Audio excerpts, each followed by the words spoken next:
Pembacaan Alkitab hari ke-42 terambil dari Mazmur pasal 20, Matius pasal 26 ayat 69 sampai dengan 75, Matius pasal 27 ayat 1 sampai dengan 10, Keluaran pasal 9 dan Keluaran pasal 10. Mazmur pasal 20. Untuk pemimpin biduan, Mazmur Daud. Kiranya Tuhan menjawab engkau pada waktu kesesakan. Kiranya nama Allah Yakub membentengi engkau.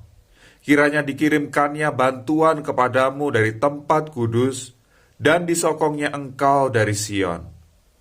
Kiranya diingatnya segala korban persembahanmu, dan disukainya korban bakaranmu. Selah. Kiranya diberikannya kepadamu apa yang kau kehendaki, dan dijadikannya berhasil apa yang kau rancangkan.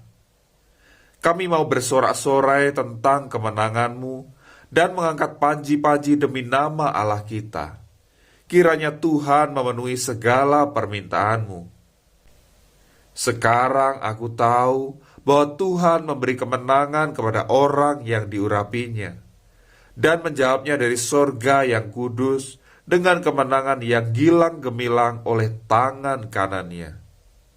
Orang ini memegahkan kereta dan orang itu memegahkan kuda.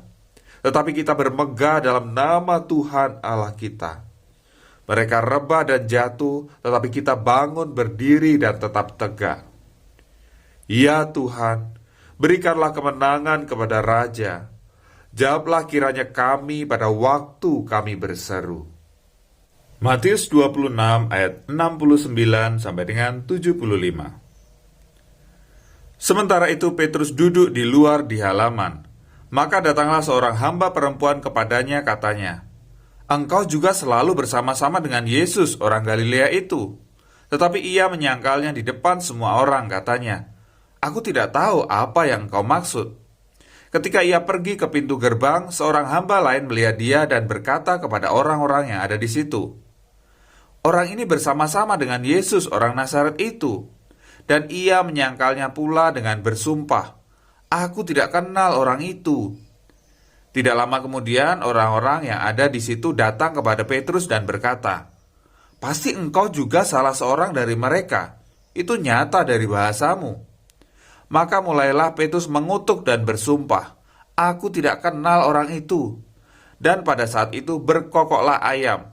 Maka teringatlah Petrus akan apa yang dikatakan Yesus kepadanya, "Sebelum ayam berkokok, engkau telah menyangkal aku 3 kali."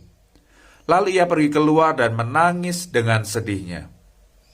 Ketika hari mulai siang, semua imam kepala dan tua-tua bangsa Yahudi berkumpul dan mengambil keputusan untuk membunuh Yesus. Mereka membelenggu dia, lalu membawanya dan menyerahkannya kepada Pilatus, wali negeri itu. Pada waktu Yudas yang menyerahkan dia melihat bahwa Yesus telah dijatuhi hukuman mati, menyesalah ia. Lalu ia mengembalikan uang yang 30 perak itu kepada imam-imam kepala dan tua-tua dan berkata, "Aku telah berdosa karena menyerahkan darah orang yang tak bersalah."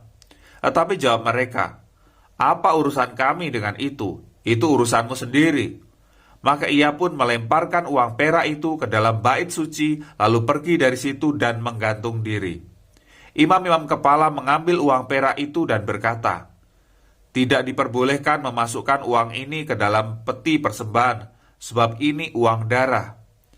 Sesudah berunding, mereka membeli dengan uang itu tanah yang disebut tanah tukang periuk untuk dijadikan tempat penguburan orang asing. Itulah sebabnya tanah itu sampai pada hari ini disebut tanah darah. Dengan demikian genaplah firman yang disampaikan oleh Nabi Yeremia. Mereka menerima 30 uang perak, yaitu harga yang ditetapkan untuk seorang menurut penilaian yang berlaku di antara orang Israel. Dan mereka memberikan uang itu untuk tanah tukang periuk seperti yang dipesankan Tuhan padaku.